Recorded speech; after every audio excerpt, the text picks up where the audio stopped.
Ladies, welcome. Thank you for being here. Thank you for being part of this. Ogie, naturally, we're going to start with you, and I want to start by saying congratulations and thank you for making this film. Take us back. What made you decide to embark on this project? Well, I mean, if I'm being completely honest, like about 6 years ago when I was teaching yoga, like in a meditation, I had this vision that I would do a documentary on Black girls. And at the time, I just was like, okay, absolutely not, because I didn't know anything about film. I didn't work in film. And so fast forward to 3 years ago, after I had left Rain Dog Films and moved back to LA from London, I was going through a bout of depression for about a month because I couldn't figure out if I made the right move to leave or what to do next. And I received a text from this woman that I met at this charity event named Christy Campo, who sent me a text and was like, hey, I have this friend who I'm having lunch with right now. He has this idea about a documentary or a film. I don't know why I thought of you, but would you meet with him tomorrow before he flies out of LA at 8 a.m.? And I was like, all right. So I met up with her.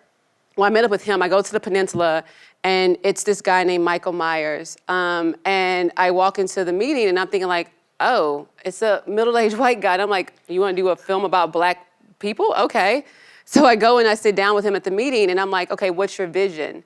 And he goes, well, I saw this YouTube clip of Isaiah Thomas being inducted into the Hall of Fame, and I could not stop crying or being moved by the fact that he was bawling, crying on stage, saying how his mother sacrificed everything for him to be where he's at.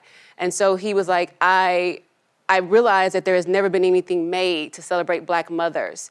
And so I want to create something, I don't know if it's a film or a documentary, that celebrate Black mothers.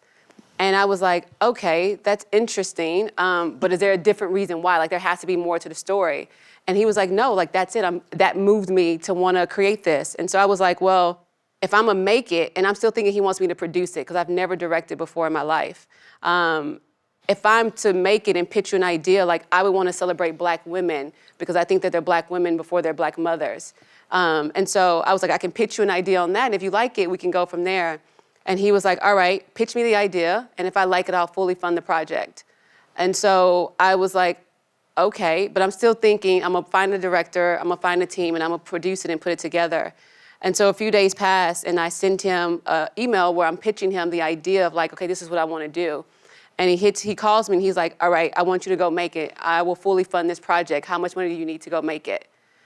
And initially I was like, wait, what? I can't direct this. I've never done it. And he was like, well, I want you to do it. And I was like, well, give me a few days to think about it. And so I immediately went to a dear friend of mine, the actress Halle Berry. I went to her house, and I was just in her kitchen bawling, crying. I'm like, I can't do this. I've never directed before. And this subject matter is so huge that I don't want to fail. And I got to tell him, no, I can't do it. And she was literally picked me up off the ground and looked at me with tears in her eyes. And she was like, you're doing this.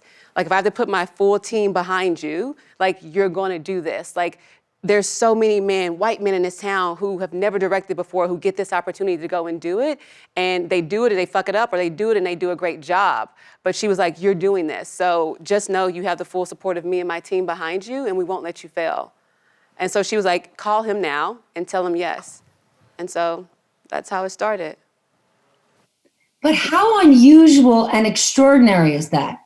You had never directed a film, but he had never executive produced anything. He wasn't in the film industry either.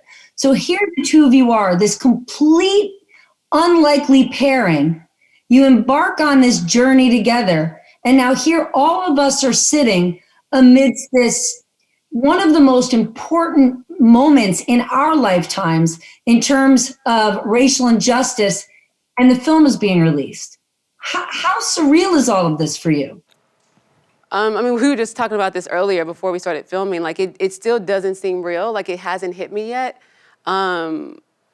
Because, when you're making something, you're hoping that people receive it with the intention of how you made it and that they see it for what it is. And so it just hasn't hit me yet. It's truly bigger than me. And I know that. And so I don't take credit for it at all. Like, I do understand that there's a higher power that is guiding this entire process, that has guided me since day one. And I'm just solely a vessel for it all. And so I remain open to it. And yeah, I just hope that people see it for what it is. Well, what it is extraordinary. And in terms of what is real, I'd like to go down the line and start with you, Cora. It was over 60 years ago that Malcolm X said, the most unprotected, disrespected person in America is the Black woman. The sad, awful reality today is that it is still most likely the case. Why is that?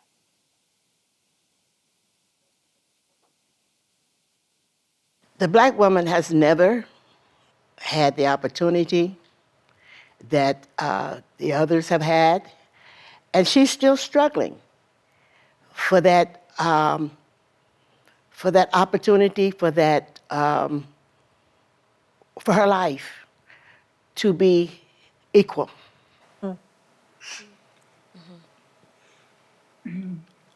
Sheila, what do you think? I think that being a Black woman, sometimes I feel like I'm the underdog. Sometimes I feel like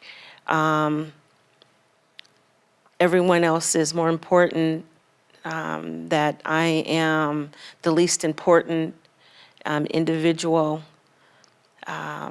Sometimes I feel like I have to scream a little louder to be heard. I have to work much harder than my white counterparts, the men. I have to be better. I have to get up earlier in the morning, and I have to stay up later at night just so that I can do more and be more. Sometimes, we are still not validated by society.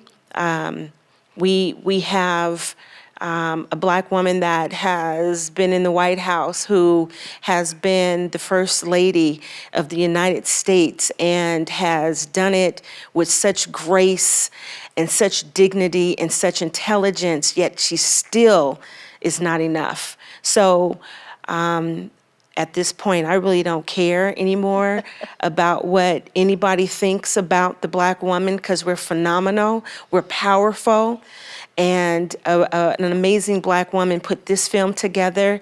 And just watching how she put all these puzzle pieces together and made an amazing story is just, I'm at awe, and I'm honored to be a part of it. And when I get up in the morning, I go outside, even though my head has always been held high, I feel like, I'm on top of the world right now. I really do. Joy, how do you feel about being part of this puzzle, this extraordinary puzzle that Oge has put together? I actually feel quite honored. I feel humbled. I feel like this is history. I feel like the ancestors were part of this, and that everything in my life folded together to produce this moment. And I think that, I was listening to your question, and I was thinking about the fact that everything that I hear about Black women, what I know about Black women, is our power. And that power was exhibited from the moment we were pulled off the ships. And that reality of our power, we took care of everyone, and even, again, breastfed children that weren't ours. But I do recognize that it is that history of strength, that history of power that makes it necessary to try to dim the light. But that light has never been dimmed for me. I understand and really can lean into that truth, that part of what happens when you're as big and as strong and as powerful and enduring and long-suffering is to somehow convince you that you're less than that, and that's an impossible thing.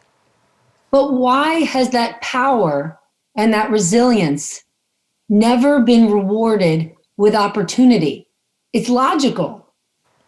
It is logical, but when you start looking at this country, we start looking at America, and we look at the haves and the have-nots, who gets the focus, who doesn't, it's not all that inconsistent with everything else that's happened in this country, that where people aren't seen. Well, hence, we were invisible until, of course, you made us visible. Melina, how do you feel about being part of this production? I feel honored. I'll echo what everyone else has said. I feel honored. I feel seen. That makes me a little uncomfortable. I feel grateful to Oge for making this offering. I feel grateful to be in community with all of the women who are a part of it. Yeah. Why does it make you uncomfortable to be seen? I feel like Black women, and as a Black woman, I feel much more comfortable moving and doing work that needs to be done. And I feel like the centering, the kind of the spotlighting of people is not really, doesn't make me comfortable, and it also, I don't think is really who we are or how we move most of the time. And so for me, that spotlighting is a little uncomfortable, and I don't know how I feel about it. I would do anything for Oge. I love her vision, but I don't know how I feel about the spotlighting. Maybe it's not how you move because you haven't had the opportunity to move in that spotlight. Well, I think that and then I'll be quiet. I think that the spotlighting and also this whole question that you raised about recognition is, I think our way is better. I don't want to be spotlighted, really. Like, I think that there's different ways for us to be in appreciation of one another. Like, I'm in constant awe of Sister Helen, right? But I don't think Sister Helen comes seeking a spotlight, and that's why I'm in constant awe of her, right? So I know we live in a world that tells us that as individuals, it's good to be thrust forward and given a spotlight, but I actually think our way is better. Helen, what do you think? What do you think about being part of this film and the opportunity here? I'm very fortunate. I feel blessed, to be a part of what Oge is doing with this film. And I just feel blessed to be here with Sister Melina, Sister Oge, and all the other sisters that's in here. And just to be around this type of strength, in different ages, it's just beautiful to me. And just to be able to share our stories and just learn from everybody that I'm here with, it's just beautiful to me. Bonnie, how about you? I feel honored to be in the presence of so many strong Black women, because Black women, we are strong. I'm happy that Oge produced the documentary so we have a platform to be heard, and I'm just honored and grateful. And last to you, Dr. Benjamin Ruha.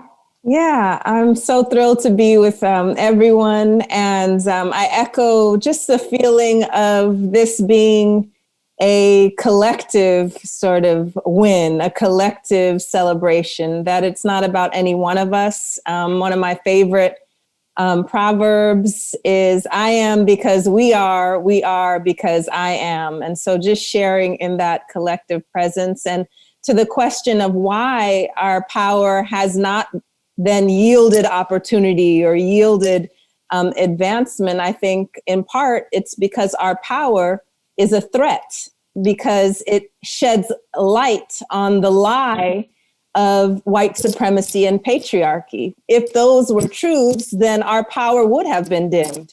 But precisely because it hasn't been, it casts a lie on the very foundations that this nation was built. So there's actually an incentive to ensure that our power doesn't see the light of day. And yet we are here. Well, it is seeing the light of day, no doubt, and it is showcased in this film. Oge, you were very intentional with the stories you told, and specifically the women who you featured. You wanted everyday women, or you wanted women who most viewers wouldn't have seen before or heard of. Why, and how did you go through the process? Well, I felt like, everyone knows celebrity stories, right? And I felt like that didn't need to be highlighted. And that's not why I was doing this. Like for me, I was doing this for the 14-year-old version of me. I was doing this for the 27-year-old version of me. And to me, that made it more relatable. And so I made the very direct intention at the very beginning to not use celebrity voices. Like I wanted to use authors and scholars who books that I read, who inspired me throughout the research phase. I wanted to talk to what many may consider everyday women, to hear their stories and to highlight those stories. So I was just very intentional with that. And so when I, after doing the few months of research, I reached out to the women whose books I read and was like, your book rearranged me in the most beautiful way. Like, here's my vision. Would you be a voice to this? Would you lend your voice to this? And then I had my assistant at the time reach out to various nonprofits in LA that was dealing or that service Black communities, particularly Black women. And so I went to these different nonprofits and I told them my vision and what I wanted to do. And I fell in love with the WLCAC, which Sheila is the executive director of. And, when I went there and I told Sheila my vision, immediately with tears in her eyes, she was like, absolutely, you have my blessing. But also, I just want to say that like people come to these communities a lot and they exploit these stories and they never hear from them again. They do nothing for these communities. And I was like, I promise you that won't be me. Like, I want to get to know these women. I will build rapport with these women. And then I'll donate back to you guys. Like, I want to give you a platform. I'm not here to exploit the stories. And so she was like, you have my blessing. And so she introduced me to various women and young girls, and I got to know them. And in knowing them, I was like, there is no obligation here. Like, you can choose to say no, but this is my vision. Like, would you lend your voice to it? And I was very honored that they saw the vision and they understood it and they were willing to participate in it. Melina, you are the co-founder of the Los Angeles chapter of the Black Lives Matter movement. This film, how much can it help amplify, help people outside the movement, people who are just getting involved, who care more, who want to learn more? How important is this film to tell a story that many people don't understand? I think what the film does is remind people that the work that we're doing is being done by just regular, everyday folks, right? So the way that Oge allowed me to bring my daughters in, right? And really kind of express who I am as a person rather than, what I believe and what I'm moving as a part of a movement, I think can change things. I think that it can also remind people that all movements are just built by regular, everyday people, that none of us are, Dr. King wasn't a messiah, right? Mama Harriet Tubman wasn't a messiah, even though we call her the Moses of our people, right? That these are just regular, everyday people who change the world. And so I think what the film does is like awaken us to our own power. So Black women have incredible power that sometimes we don't realize the impact that we can make. And so I think that, I hope that, just kind of opening us up differently makes everybody else feel like they can also create change, especially when we do it together, Joy, the film is an absolutely beautiful and painful homage love story to Black women throughout American history. Do you think it's crucially important, not just to empower Black women, but to educate white women, white men, people who don't necessarily understand but need to in order to have a more complete society. As an educator, of course, I would lean into anything that's creating education. I'll tell you how this film is different, though, because this film was not about anyone else. Okay, so I hope you get it, but if, in case you don't, it stands on its own. It spoke to our claiming ourselves, and I think that to me is the most important piece, is when you can be your authentic self.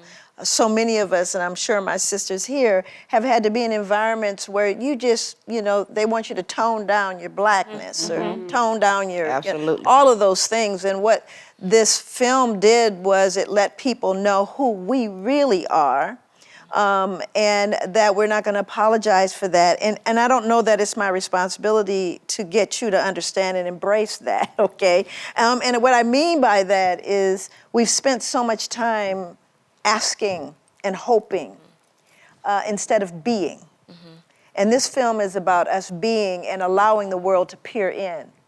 And that's what I love so much about it, is the world got a chance to peer in to who we are, as opposed to us trying to get folks to try to get it. And I think folks will. And I think, to that end of recognizing our humanity, our intrinsic worth and nobility is always going to be a really good thing. But I don't believe that any human being has to earn the right to be treated with respect and dignity. I believe all of us were born deserving to be treated with respect and dignity. And what I know about Black women is we carry that with us. We insist upon it. And I love this. I love being with my sisters here and hearing their stories, crying with their stories, because we were allowed to embrace each other and ourselves and our children and the children and the other children that watch this. It's far more. It's a spiritual reality. But it also exposes the absolutely unwarranted disrespect that Black women have been given throughout history, and should put others on notice that how painfully awful it is. And you're not putting on a show or performing for anyone, but giving people the opportunity to peer in, and then for others to reflect on their own actions. Could possibly, not that you need it to be, could be an awakening for others to have this moment. The film gives people an opportunity to see something that they blindly didn't before. And do you think that could maybe move a needle? I think it definitely is moving a needle, will move a needle, especially at the time. At this time in our evolution as human beings on a planet, I think that it is going to push that needle. And I believe that the other wonderful piece is, if you look at what's going on in America and around the world, is folks are just claiming it. They're not asking permission. Right. They're not trying to get approval. They are standing in their truth. They're speaking truth to power. I think we always have. It's not always been pretty. It's not always been pretty surviving. It's not always been pretty seeing the harm, which I spent a lot of years looking at. But I think there's been a tipping point. Anyone you speak to right now will tell you there's something different about right now. Right.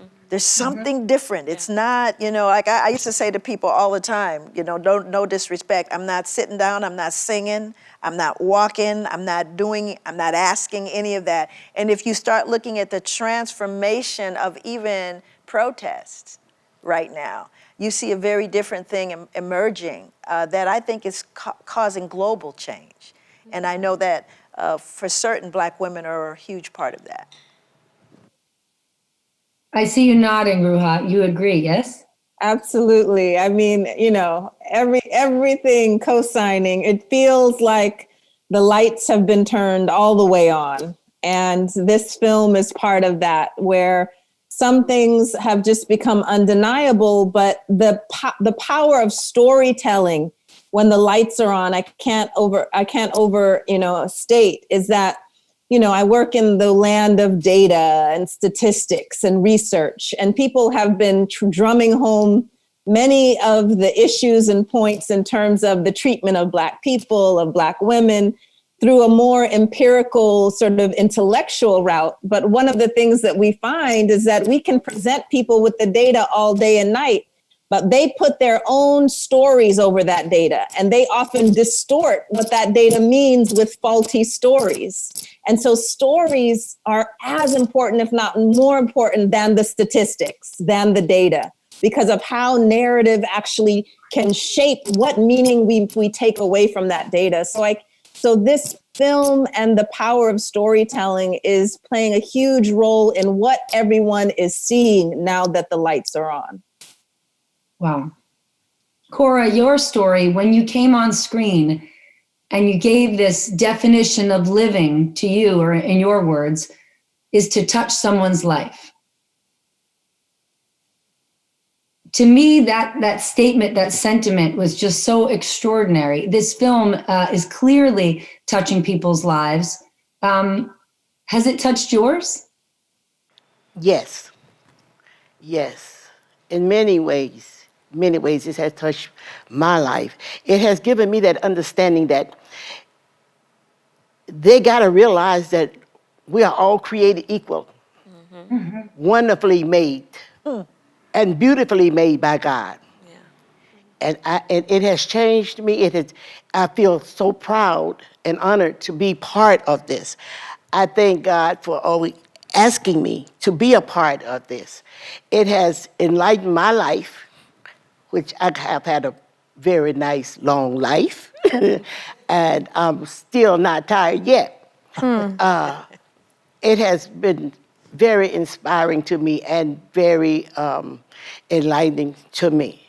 And I'm proud to be here to speak and to be part of this movement. Sheila, in the film, you talk about Black women being beautiful as they are, who they are. And it's this part of the film when you talk about what society considers beautiful and aesthetics and how we present ourselves, that's hugely powerful. How do you feel in this moment where you're seeing this shift, where there is a celebration of Black women and their beauty exactly as they are, as you put it in the film? This is a platform to be used actually as a tool. For little girls, it gives them permission to love their dark skin or love their light skin. It gives them permission to embrace who they are. And what I love about this film is that it really served as a healing place for me. I felt like I didn't leave anything on the table. I got rid of it all. I bawled like I think the first 3 seconds that we started filming, because I really felt a purge. The things that I was too afraid to say in public to others that maybe I felt about myself. Maybe there were insecurities that I felt about myself being a Black woman, from my kinky hair to the way that my lips are or how I looked. Was I good enough? Because society told me that I wasn't about nothing, that I didn't matter. In this film, I hope that our young girls can look at it and say, I am enough. I'm bold and I'm strong, and I don't have to tone it down. I don't have to be quiet. I can, voice my opinions on how I feel without people saying I'm ghetto or I'm ratchet or, I've got an attitude or I'm the mad Black woman. I have passion and I have I have an opinion, and I want to be able to express myself without having this stigmatism thrown at me that's being used as a tool to keep me quiet so that I know what my place is. This is a place where all that is off the table. I hope that, the world sees this as a gateway to level the playing fields so that we can, compete with everyone else, because we do anyway. Take the obstacles out of my way. Take the chains off of my wrist. Take the muzzles off of my mouth. Let me say how I feel about being a Black woman. I want to be able to express myself. And this is the gateway, I feel like, I feel so honored to be a part of this project. I really do. Because I know that for Black women, we judge each other. As much as we judge ourselves, we don't like you because maybe you, in my eyes, are more beautiful than I am. Maybe you are of a mixed race and you have beautiful hair and mine's is kinky. You can go jump in the water. I can't. Being a Black woman, I just got my hair pressed. So I'm not trying to get any water on my hair. Where someone who is of a mixed race can jump in and pull it back in a ponytail and they're ready to go. So it's all of those different, hurtful, traumatized stigmatisms that for generations have been attached to us, and we adopted it as, who we are. And let freedom ring. For others, hearing Sheila talk about these very things, how did you feel watching it? Bonnie? I love being a Black woman. I love my hair. I love all of me. I teach my granddaughters, my nieces, to be strong and love themselves no matter what, because they are beautiful, whether their hair is kinky, because I have some that have kinky hair, I have some that have straight hair. But we're all Black women and we're all beautiful. And to go out and get everything that everybody else can get. You're no different. If you want it, go get it.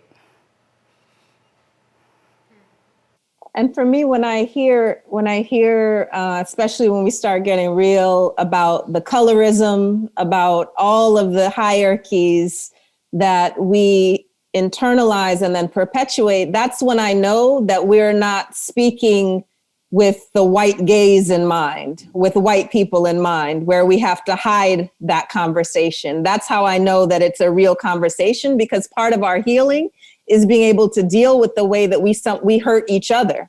And so that is the part of the beauty of the film, is that we're not performing for white people. We're not trying to hide the dirty laundry, for example. We're not trying to pretend that these issues do not persist among us. We're dealing with it and we're talking about it. And so that's one of the gifts, part of the gift of this film, is that we are celebrating, but we're also dealing with the range of pain that is not only perpetuated by outsiders. And that's one of the things I love about it. But does that draw you closer to a new conclusion that it's not dirty laundry or it's not an ugly truth? It's just the truth. It's the truth. I mean, when I go to the doctor and I have a lump growing in my side, I don't ask the doctor to sugarcoat it and tell me nothing is happening. Just go home and drink some water. I want her to dissect it. I want her to take a piece of it, put it under the microscope, tell me how to heal it. And so when it comes to our physical ailments, we don't want to sugarcoat it. We want to know the truth. We want to dissect it. And I think the same with our what ails us socially is that it's not dirty laundry. It's part of the healing process that we bring it and we show it to the light of day, and then we deal with it. Helen, what do you think? What I really love about this film is this film show us what our grandmothers went through, what our grandmother went through, and the ones even before them. We know, I just see the pain, what they had, they struggle, what they had to go through, and then bring it back to today. When I look back and seen what they had to put up with, their kids being hung in their face, and they have to go back home and then take care of the other kids and just put that up under their arm like it didn't happen to them. So I just love the strength that OG showed in this movie, in this film. And it just make me see, like, we can't make no excuse today to show our strength, to show our beauty. And the grandmothers and the grandfathers before us, we got to make them proud and stand up today and just show what they produce and where we come from. So I just love the strength that she showed in this film for just our race, just in a whole. Oge, Sheila mentioned before the first 3 minutes or the first part of doing this, suddenly she found herself crying. It was this emotional purge. And that was just her story. You created this film. You experienced all of these stories and so much more that didn't even make it into the film. So what was this like for you emotionally? It was challenging. It was challenging from the very beginning. Before I even started filming, I went into pre-production for about 7 or 8 months, where it was 6 days a week, 14-hour days of me just reading everything I can about Black women, reading all the books I can written by Black women, going to archive centers and just like literally immersing myself into everything I can find. And so, at the very beginning, like I went through a spectrum of feelings of like anger, rage, and disappointment, because I was disappointed in myself that like at the time, this was like 2.5 years ago, I was 32, like I didn't know most of what I was reading. And so I blamed myself from that. Like I was really upset at like, how are you 32 and you don't know most of this? Then I had to also realize that like the education system taught me revisionist history. And so then I had to figure out like, how do I take this anger and this rage and this sorrow and flip it into a way that I can actually tell the truth? And in doing that, I had to put myself back into therapy because it was hard. It was hard to carry the weight of these stories. It was hard to carry the weight of the history. And so, going into production, a lot of prayer.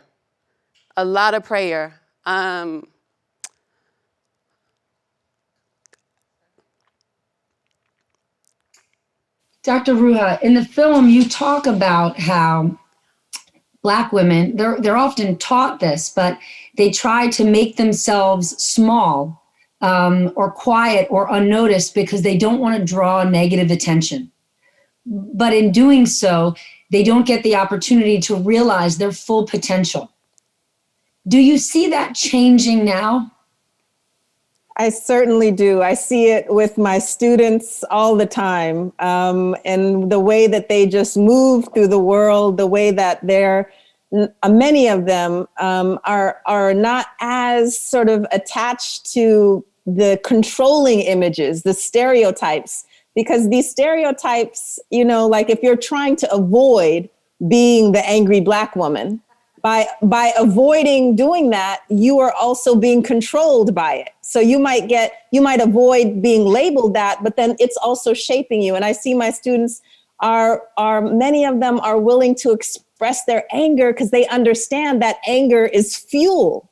It fuels their work, their sadness, their grief. And so the days when we were taught to be a professional, to be taken seriously, you have to leave that at the door, right? You have to just be like a robot. I see that changing with the way that my students, the younger generation, move through the world, and I really encourage them to stretch out. The conversation among white feminists is often we have to learn how to lean in, right, to the workplace so that we can be heard. And I feel a different model comes from Black women, which is rather than lean in, we're going to stretch this out so that everybody can fit. And I see that modeled in my beautiful young students today. Without a doubt. Nobody has to give a seat up at the table. You got to build a bigger table. Melina, why at this point do you have to work around this pitfall of this angry Black woman stereotype? The anger is justified. Yeah. Absolutely. Why not live it? Why not breathe it? I do. He's like, Stephanie, have you not seen the movement? Yes. I mean, I think it's a choice, you know? Do you want to allow the images to control you, or do you want to step into the truth of who you are? We have a right to our rage. And, you know, part of the reason they try to control it is because there's power in that rage, right? That when we channel our rage, we're able to transform the world. And so I reject the controlling images. I reject the idea that I can't sometimes be an angry Black woman, right? I have a right to that, right? We have a right to that. And, you know, that's not all of who I am. And the people who care about me and who take the time to get to know us, right? They know that we have a right to our rage, and we also have a right to be sad, and we have a right to love, and we have a right to laugh. I refuse to let go of any part of that. Cora, is that part of the magic that this film shows? That anger exists, but you can have anger and so much more. It's not one or the other, it's everything. Yes, it's a lot of things combined. You know, we have to pray. We look for changes, and we have to pray for changes. And right now, I can see there is some changes, and changes are coming. Mm-hmm. Yes. Changes are coming, and we have to just keep pressing and praying, hoping, keeping our faith strong in God, that He will bring about the change. It's coming. The change is on the way. That's right. It's on the way. But have you felt that before? Have there been other points where you have sat and said, the movement is here, change is coming, but it hasn't come to fruition? Sometimes I worry that I don't want to be romantic or naive about this moment. Yes, from where I come from and the life that I've lived, the long life that I've lived, thank God, yes, I've seen a lot.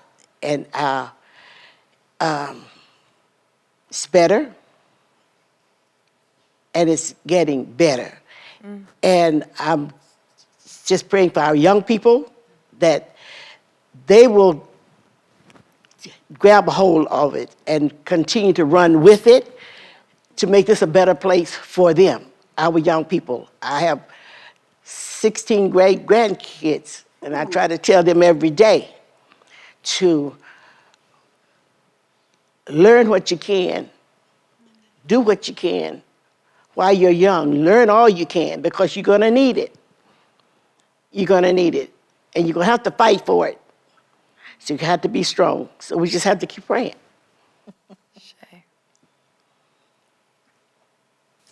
Dr. Joy, do you feel like change is coming right now? I do. And compare that to how you felt before.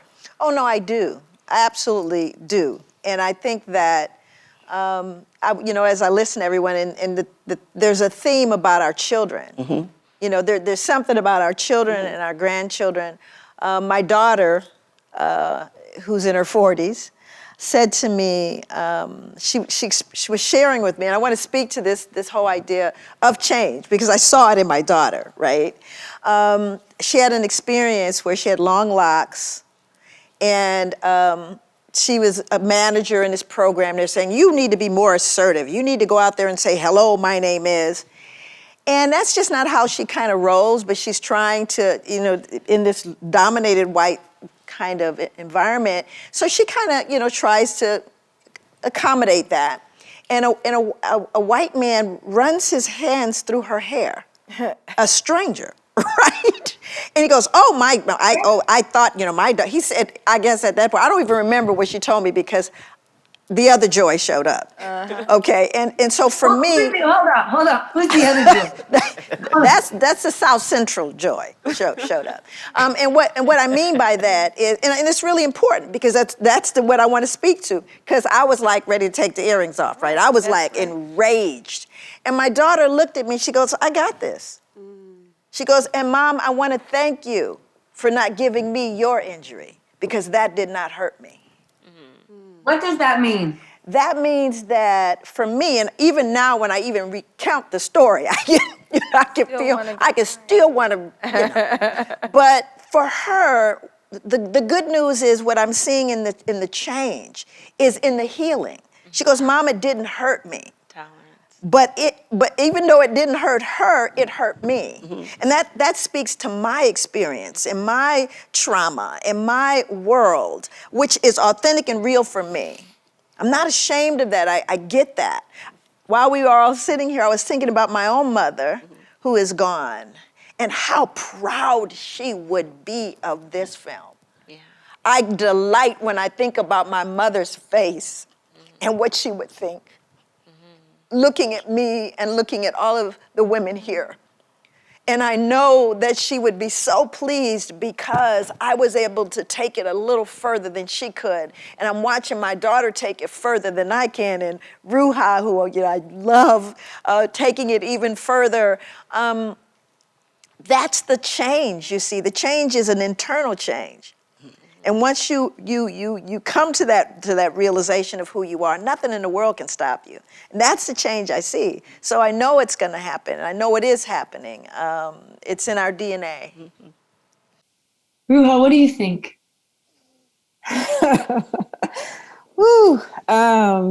Yes. So I have 2 teenage sons, and what Joy just described resonates. And sometimes I want them to be angrier. I want them to get ready to rumble sometimes. And so, I think the relationship between emotion across generations is complex. There have been times where I'm reacting to something, and when I just react to it just simply from my own life experience, I feel a little bit the way that Bahia, Joy's daughter, does, like, oh, I can blow that off. But there are also moments when something happens to me, when someone says or does something to me, and on the surface, my reaction seems disproportionate to what's happening. And in those moments, what I'm experiencing is a kind of ancestral anger. I'm experiencing an anger that my grandma couldn't speak up in that situation, or my mom couldn't talk back. And so I am talking and speaking with that rage coming across the generations. And so it's complex. Sometimes I can blow things off and be like, it's just on to the next day. And sometimes you are feeling things and saying things that your ancestors could not say and do. And that also has a place. Or it's the opposite of complex. It is the most pure expression of emotion you could think of. Whew. What amazes me, even just speaking to you all, I want to know how all of you intersect. Did all of the women I'm speaking to here, did you know one another? Because the sort of the power and respect and love you have for one another is extraordinary. Do you know one another very well? Are you asking one of us, or who are you asking? Oh, me. Okay. Because No, I mean, you are the composer to this symphony, so I want to understand how it all connects. Well, I know Ruha and Dr. Joy know each other, but that's not how that just happened to be a blessing. Like, I didn't connect those two through that. And then Sheila introduced me to Miss Cora and Bonnie, and then Melina introduced me to Helen. Yeah.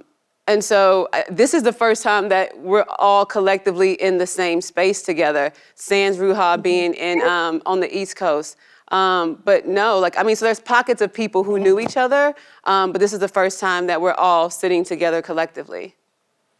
So when everyone here saw the film for the first time, where were each of you? Bonnie?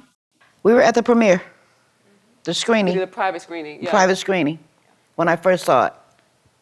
So you were all together in the room? I was here with Helen, Sheila, Miss Cora. You ladies weren't here. I was here. Were you here? Yeah, you were here. And that was the first time I met them. So you met before the lights went down. You sat in your chairs and you watched the film. The lights turned back on, and then you're looking at one another. Did your relationship change? Did you feel different? I think we all felt different after we saw the film, because while watching the film, I couldn't take my eyes off of it. It was like everything else it was just us and the film. And I even felt different afterwards. I was like, I can't even describe how I felt. I can't describe it. I didn't What about want it you? to end. I didn't want it to end. I wanted more. I felt that it was nutrition. I really felt like I was getting the biggest shot of B12 and folic acid and every other nutrient that I could get. I felt like that. I really did. I was speechless. I was in a stabilized place, and I was lost for words because Yeah. it was so powerful. And I was thinking back to when we were actually doing the interviews, and I was thinking about that whole process and, everything that Oge created a pathway to be able to release, that I call it that internal baggage, I want to call it. And that is how I really felt about myself. I felt like I was able to check my luggage and part ways from it. So I really felt the healing really, for me, was internal, and I allowed myself to be free. And that's what I got from this. So you felt lighter when the lights came on. I was skinny when I left there. I love that analogy of it, just the vitamin B shot or what, because in fact, just in the last month, there's been a study that was published that shows that Black people who understand and support the Black Lives Matter movement, our health outcomes are better. All right. But it's interesting, Black people who just know about the movement, who don't support it and understand it, don't have the same health outcomes.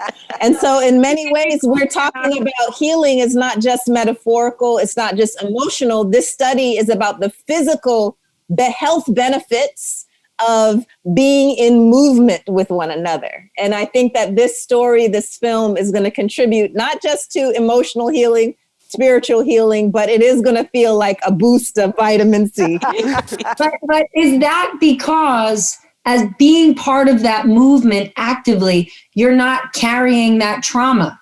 I think that is one viable hypothesis. And what comes out of this particular study is an encouragement for more research to find the exact mechanisms. The researchers hypothesized that the idea of a collective consciousness, being part of a collective consciousness, having your consciousness raised to understand that you're part of a whole, I think certainly that is part of our collective healing physically and otherwise. And so the precise mechanisms, they're still working it out, but I think that is a viable hypothesis. Melina, without the data, as somebody who's helping lead the Black Lives Matter movement, can you speak to that? Well, I'd like to actually hand it over to Sister Helen, who is really kind of the soul of what we do. Her son, John, was killed inside LA County jail, and she's been moving this even before there was a Black Lives Matter. So I'd love to hear from her whether or not this hypothesis is true, but also, how she's able to channel her energy in that way and really pull us into the movement through what she does. Thank you, Sister Melina. Well, this movement moving forward to me is so important. It's so important. I just want to take it back a little bit. What this film is doing for me, it took me back to when I was a little girl. It made me understand where we at today, how we got to where we at today. And, with our hair, when I was a little girl, of course my hair was nappy, what they call kinky. And I had 2 little short ponytails, and I see somebody over there with longer hair. I wish it was mine.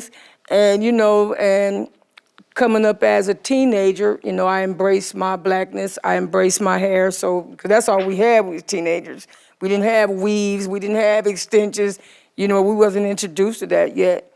And today, after I watched the film, I had a piece of weave on when I came and sat down and watched the film, but I wanted to, as soon as I got home, I said, I got to take this out. I'm just saying, I can't do this no more. I really felt like that. I'm like, I got to take this out of my hair. I said, this not working no more. So this movement today is so important. It is so important because our kids are getting killed. Every day somebody is getting murdered somewhere by a police or a white supremacist. And nothing has been done about it over years. And like Sister Melina said, when John got killed in 2009, all I had was me and my family. And it was just a few of us standing in front of the sheriff department, and they was riding by, showing us they shotguns, and then pull up on us with their little mirrored eye glasses to make us leave. And I was like, you don't know what it is to be a mother. I would never give up. I don't care if you pull a gun, you can show them little mirror glasses that you got. We're not leaving here. And since John got killed in 2009, you see it never stopped. It's continuous, steady going. So just to be a part of this movement and to know that our families, and there's so many families that didn't have nobody. Didn't have nobody to turn to, nobody to talk to. And I'm just so grateful that Black Lives Matter exists today, because we do have a shoulder to lean on with Black Lives Matter. We do have somebody we can call on, because when John got murdered, I didn't have nobody. I reached out to a couple of organizations, and the first thing they wanted to ask me was, did you get his autopsy back yet? And I'm like, no, well, when you get that, then call us back. And I'm like, okay. And it took me almost a year to get that. So this movement I'm so proud of the movement that we have today. I'm so proud, because it is so important. Have you struggled to find the strength during these years, Helen? Because sadly, the way you lost John, mothers are experiencing that same trauma, that same pain every day, and it hasn't gotten better. How do you find the light to stand with those women and say it's going to get better? Because it hasn't. You know what? John was accused of hanging himself, and of course he didn't, because his death certificate today says undetermined, because they had to take the suicide off of him because it wasn't true. And when that happened to me, I honestly had to think back generations to the grandmothers and the mothers that kids was hung in their faces. They had to walk and see their kids hang from trees. And that's what I was saying earlier. And then still had to go back home and feed maybe 10 to 12 other children and hold their face straight and not put that burden on them at the same time. So that's where I got a lot of my strength from. And my own mother was just one of the strongest women I ever known in my life. And she's not here today.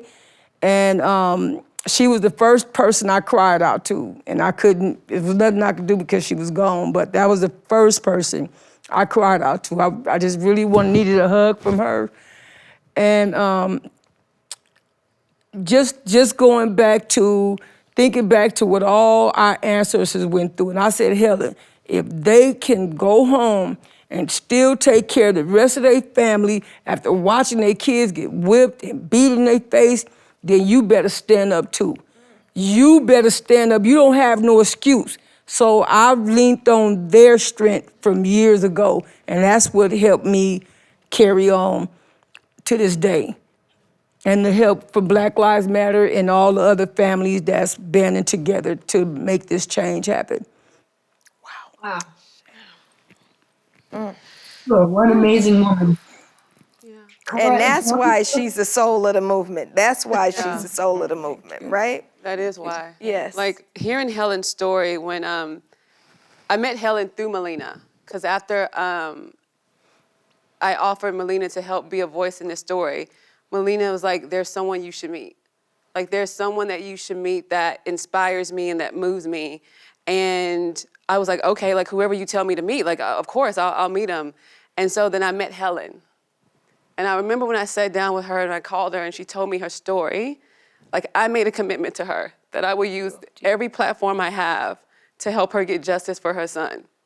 Thank you. And I'm a woman of my word, and I will continue to do that because her son was murdered. And his name is John Horton. Thank you. Yeah. Thank you. I'm gonna need Black lives to start mattering to people right now. Because I have 2 Black sons and I don't want to feel that pain.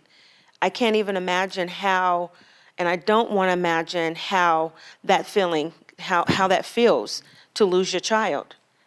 I just don't want to feel that. So we need the change to come and we need it to happen now. Because not another Black male, Black female, Right. should lose their lives by the hands of a person that didn't like them because of the color of their skin. I'm gonna need that to stop right now. And then she lost her son. The feeling of losing her son, I have 2 sons, and I worry about them constantly. When they go out and about, I worry about them. I don't know whether they're gonna come home. I don't know what's gonna happen to them, so I'm constantly worried about my boys. And I can't imagine Yeah. what my life would be without my boys. You know, and then I have an adult grandson as well, you know, and he's totally square, you know, and for him, I have to constantly, okay, Leon, when you go out, if they say put your hands up, just stop, put your hands up. Don't ask no question. And why do I have to tell him that?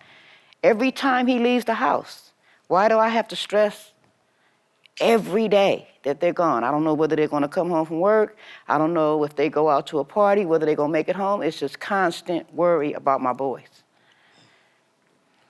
Have any of your adult children, obviously, John can't, have any of your sons or daughters seen the film? I want to know what they think to see their mothers in a film like this. My son is here. Yeah. And he saw it. Mine has seen the trailer, but he's waiting to see it.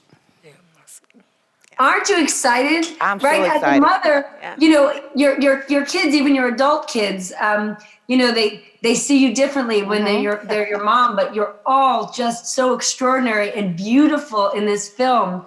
Are you so excited for your families to see it? I am so excited. For sure.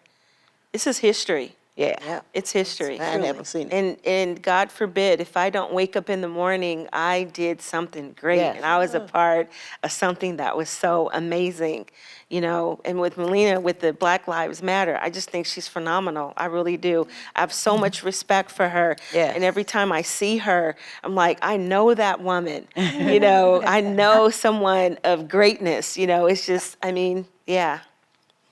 You are all someone of greatness. We are. Yeah. Melina, how do you carry that responsibility right now?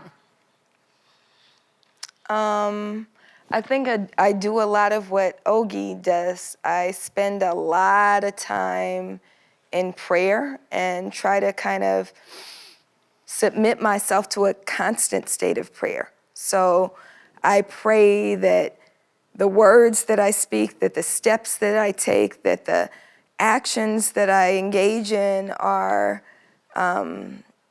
pleasing to my ancestors and to my God. And so I just want to move in that way. I want to move in a way that respects all that Sister Helen and all of the moms put into this movement, and just recognize that we all have a sacred duty to create a better world. And so that's the way that I try to move. And I appreciate what you said. I also, my children haven't seen the film, but my mom went with me to the screening, and that she was moved meant everything to me. And that it meant everything. I think the film is about women like my mom, right? Yeah. Who's never been on TV, right? Whose name nobody ever knows except the 100 or so children who grew up in my neighborhood who she taught And to tell us read. her name. Her name is Linda Fowler Blackston. Well, And then Fowler Blackston is a name we need to say more. yeah, Yes. yeah. But it's all of our moms and our grandmas. Like Sister Helen was saying, it's all of our moms and our grandmas and our great-grandmas. Like, it's not about people. Like, I read Dr. Joy's stuff, so I was trying to not be starstruck when I walked in here. But it's not just about, you know, post-traumatic slave syndrome, Dr. Joy DeGroot, right? It's also about people whose names we don't know. And that's actually what your work is. Yeah. Your work is about honoring those who weren't allowed to speak, who couldn't stand up, who weren't allowed to say, you know, I'm taking up this space, right? That's what it's about. And so thank you. Thank you for your offering. I didn't have the opportunity to, I wasn't there when they did the, you know, for as a matter of fact, I'm so technologically challenged. I'm sure it was sent to me, but I was one of the few people, folks were calling me saying, have you seen it? I said, seen what? I didn't even know what they were talking about. So I had never seen it. When I saw it, I was so humbled to be in the presence. I had a whole nother, first of all, my husband had to help me because I was in tears. But when I saw this film, I thought of Oge a whole nother way. Right. I could not, I'm going, who could have woven so masterfully such content that would, to the point where I was on the floor crying, and at the same time celebrating and singing and dancing and movement and poetry and truth and history. Who does that, right? All I could think of was the power of art. The power of art to transform what I could write in a book.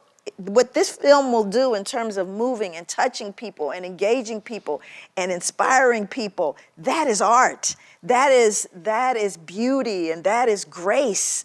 And I was shocked. It was like a miracle. I said, how did I even get to be a part of something like this? And how could she see all those parts? And it was just enough, wasn't it? Yes. Every bit was just enough. It wasn't too much. It was just enough. And it was that to me is miraculous. And again, all of us have a lane. Sometimes you're the answer to someone else's prayer. Yeah. Right? And so that's what it felt like to me. Yes. You know, I said, I don't know who this is for, but it's a legacy. I'm so pleased, and my great-great-great-grandchildren will say, that's her. She was there. She did her part. You know, they did their part. They stood in the lane and they did their part. And we may not get it all done, but we showed up for it. Yes. And the film, I was so proud. I told Oge straight up, it's the proudest moment for me. It is really something of all the things I've done, I'm most proud of. And I know that for her, you know, I can't imagine what it was like for her. But for me, I'm so grateful that this will stand as a testimony in the future, you know. To when I'm long gone, it'll be something that I could say, you know, well done. I don't think each of you were in a lane. I think you were each extraordinary and whole. Oge, what's amazing to me when people see the film, how were you able to achieve that sort of just enough, to Dr. Joy's point, with so many narratives that so many different people can see this film, yet sit there when it's over and it speaks directly to them?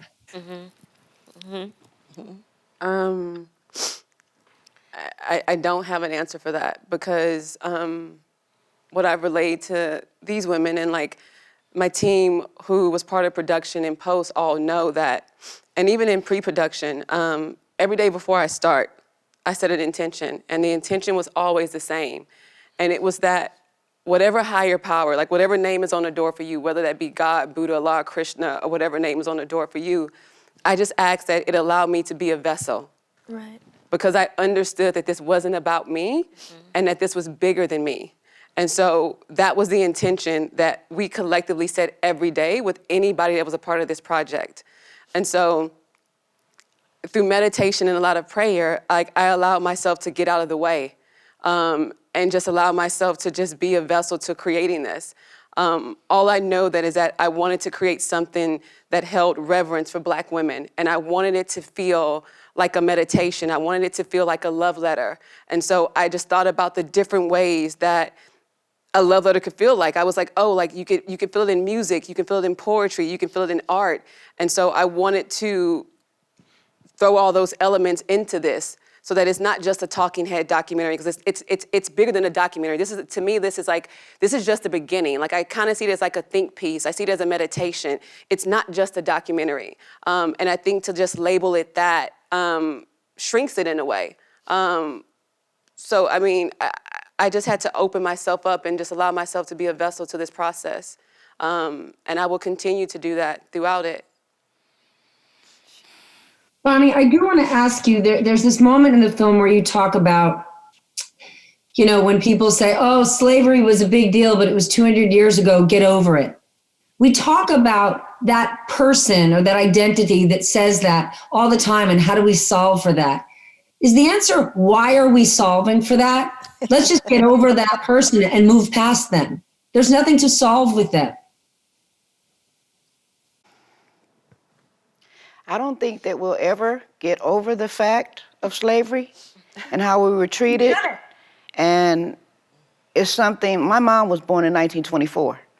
So I've heard stories from her and my uncles and aunts. And it's something that I don't think my mother ever got over, you know, but she instilled in us to do something different, to do better. You know, okay, this happened. Okay, we can't harp on it. We just got to do something different and do better. You know, so she raised us to the best of her ability by herself, even though she went through all of these trials and tribulations. And I don't think we're ever going to get over it. I mean, we're able to deal with it, but we're never going to be able to get over it, you know. And I teach my kids and grandkids just to do better, you know, not to let that affect how you feel about you, because you're beautiful, you're just as good as anybody else, and you can do and have whatever you want in life. You just have to do better, because if they do harp on it, it's always going to be like, oh my God, well, this happened to us, like an excuse. We don't want it to be an excuse. It's something that happened. We can't change it, and that's that. It happened. How are we going to get over it? How do we get over something like that? We don't. We just move on and continue to be strong and continue to live, grow, and raise our children and live life to the best of our ability. Dr. Ruha, do you want to weigh in? Because people shouldn't have to just get over it. They should be able to embrace and understand all parts of our collective American history and heritage. Absolutely. I mean, it's not even a question of getting over. This is a living history. In fact, you don't even have to remember history to feel the trauma of racism in our everyday lives. You don't have to open a book. You can just interact with people who are presentist, and that trauma is reproduced now. And so part of it is that what the pain of racism, the pain of white supremacy, our interlocking systems, it continues in the present. And so part of it is, the people who want us to get over it, those are often the very same people who are reproducing it in the present and continue to harm people. And so it's not even a question. Even if we all got our memories erased today, if I went to the hospital, I would have to deal with a doctor who thought I didn't feel as much pain as the next person. If I went to the school, I would have to deal with a teacher who didn't think my child had the potential. If I go down the street, I would have to deal with an officer who thinks my child is a threat. And so, sure, erase, have amnesia. But still, we have to deal with the present and the way that we continue to reproduce. And the very people who insist on that was in the present are the ones creating most of the harm today. And so, in fact, remembering and striving not to continue these cycles is part of the solution. Memory is part of the solution. The stories that are in this film are part of the solution. And so we do ourselves a great danger in thinking that forgetting is going to solve anything. Wow. All right. I just have two little questions. I know we're out of time. I'm about to get the hook. Cora, I want to ask you, how do you never lose the faith? By reading God's word. By reading the word of God. In his word, he says, study to show thyself approved, that a workman needeth not be ashamed, rightly dividing the word of God. And I believe if we read God's word and pray and do his will, we'll be okay. We'll be okay. Because he also said in 2 Chronicles 7:14, if my people, which are called by my name, would humble themselves and pray and turn from their wicked ways and seek my face, then you will hear from heaven. And I will forgive you and I will heal the land. That's where the change comes. And that's what I believe. I just want to ask before we go, I am sure every one of us here is going to use every platform that we have access to get every person that we know and don't know to see this film. But if there's one person in your life who's not here anymore, who do you wish could see this film?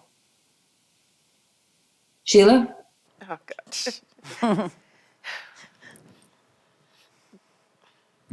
My mother. My mother. She died in 2001 from brain cancer. What was her name? Betty Gahagan. She was a phenomenal woman. And I wish that she could see this. How about you, Dr. Joy? Oh, gosh. Of course, I think about my parents. First, my grandmother, mom, my mother-in-law, and just a variety of women in my life that had it so hard, just had it so hard. And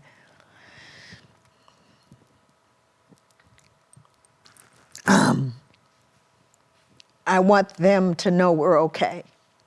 And that the children and our daughters and our sisters are going to be okay. Because when they left, some of them, we weren't okay. And I wish that they could see it so that they can know, so that they could exhale and know, But just all of those who just gave so much, who sacrificed so much, whose shoulders we stand on. I wish they could see it. I know they are seeing it, right? And I used to say that, I heard everybody was talking about this whole idea of moving forward and what that looks like. And, I so appreciate you talking about the fact that, there were people, our people, who were looking at 100 years of slavery behind them and 200 in front of them. And yet they believed the joy was coming. They believed and they said it's not going to always be this way. And I'm sure there were plenty of people that said, what do you mean? It's been 100 years, right? And then I think about all that they did and they suffered. And that look at where we are. There's so much more to come. There's so much more that we are. So I, for all of them upon whose shoulders we stand, I wish so much for them to see this, that we're okay. I'll say my entire maternal line and the women who raised me, including my grandma Cox, who was related to me by spirit. But the one who's calling out right now is my cousin, Trinice Rita Harper, who was murdered in 1990, who was seduced into believing that her power was her beauty instead of her whole self. And so I wish she was here.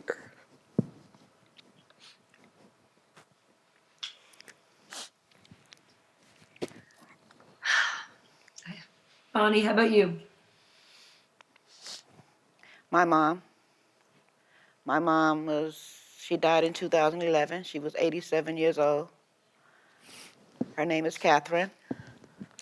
My mom was one of the strongest Black women. Beautiful and strong. She raised a village. So I wish that she could see not only this platform that we have now, but if she could just see me and where I've come, how far I've come through my struggle. So, my mom. Helen? Excuse me. I'm so sorry. No. Take your time.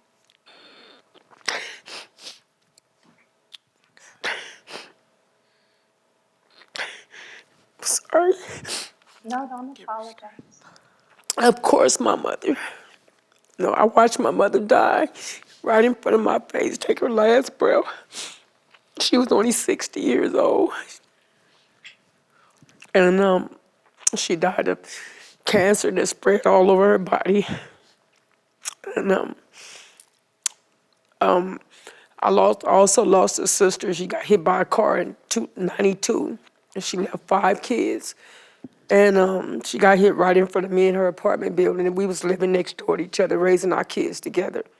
And I wish she was here. Her name is Annette Isles, and my mother's name is Pearlie Mae Ross. And I wish that both of them was here to see this film. I really do. And John, I also wish he was able to see this film so he can know where our strength come from, from our ancestors, and why we fight so hard to try to keep them grounded, why we fight so hard to try to keep them out of trouble. Every time I heard a firecracker pop, I run outside and be like, "You gonna kill yourself. You be worrying about John too much." I said, "No, I don't worry about him too much. I'm just scared something gonna happen to him." And, one of my sister-in-law used to always say, "Helen, you gonna kill yourself. Every time you hear a firecracker pop, you running to the front. He all right? John all right?" And I just wish he was one of the people that can see this film so he can know the real respect of our Black women. And he could see it from centuries ago all the way to the day why we have the strength we have and why we fight so hard to make sure that they stay alive. And that's it. Thank you. So I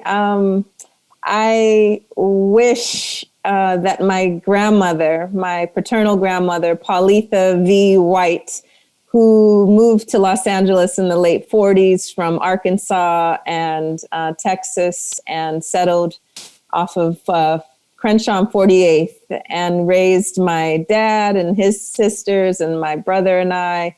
I wish she could see it, but I also really feel that she is with me all the time. So I feel like I roll deep. And that although she might not be sitting in a theater or watching Vimeo on Friday, she feels the spirit and she's cheering me on, she's cheering us on. And I feel like across all of us, there's just squads and squads of spiritual ancestors and spirits that really are smiling down on this beautiful, beautiful artwork. My mother, I wish she was here to see this. My mother was strong. She was a strong little lady. And she made sure that she didn't even let us know when we were struggling. She always provided, made sure that we were provided for. And she was strong. And I am today what I am because of her. And I wish she was here. For me, I think I wish that my ancestors, known and unknown, were here to see this. I meditate and pray every day that I make them proud with this. And in particular, I hope that my grandmother, my maternal grandmother, who is no longer with us, who I've only met once at the age of 7, I wish that she could see this. And I just hope that I made her proud.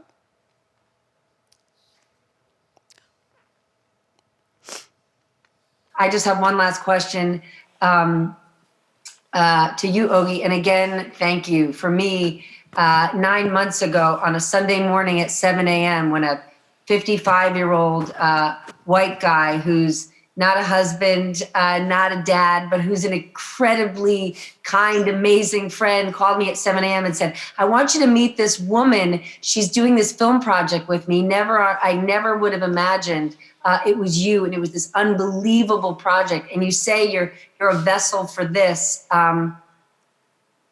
Where's the vessel going to take us next? I mean, this right now is my sole focus. I mean, eventually I would like to create more and do more things. Like, I don't want to just limit myself to a filmmaker, because I think there's so much more, and there's many other avenues that I want to create art in. But at the moment, it's getting this film seen. It's creating curriculum around the film to get it into schools. It's turning the documentary into a docuseries. Because 90 minutes doesn't do us justice. And there's just so much more that I want to explore. There is, Black trans women. Like, there's just so much more that I want to explore in regards to the Black woman's experience that I couldn't address in 90 minutes. So, I mean, I definitely want to create more films and more documentaries, but I also want to explore other mediums of storytelling. Well, I'm pretty sure this is just the beginning. To Oge, thank you. But to all of you, thank you for participating this evening. Thank you for being part of this film. Thank you for sharing part of your lives with us, the audience. Thank you. Thank you. Thank you. Thank you. Thank you.